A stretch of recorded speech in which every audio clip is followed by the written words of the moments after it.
ஒருவருக்கு அவர் மனைவி வளர்க்கிற நாயை கண்டாலே எரிச்சலாக இருந்தது. ஒரு நாள் அதை காரில் ஏற்றிக்கொண்டு போய் 2 கிலோமீட்டர் தள்ளி இருந்த ஒரு பூங்காவில் விட்டுவிட்டு வந்தார். ஆச்சரியம்!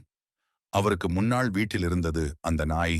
கோபமடைந்த அவர் அடுத்த நாள் அந்த நாயை 10 கிலோமீட்டர் தள்ளி இருந்த ஒரு மைதானத்தில் விட்டுவிட்டு வேறு வேறு சாலைகள் வழியாக வீடு திரும்பினார். மறுபடியும் ஆச்சரியம்! வீட்டில் நாய். சில நாட்கள் கழித்து காரில் நாயுடன் ஒரு முடிவோடு புறப்பட்டார். காரை எங்கெங்கோ செலுத்தினார்.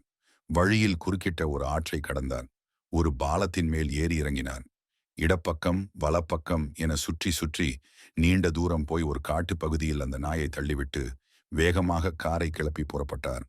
வழியில் ஒரு இடத்தில் காரை நிறுத்தி மனைவிக்கு போன் செய்து, "உன்னு நாய் வீட்டுல இருக்கிறதா?" என்றார். "இருக்கிறதே, ஏன் கேக்குறீங்க?" என்றாள் மனைவி.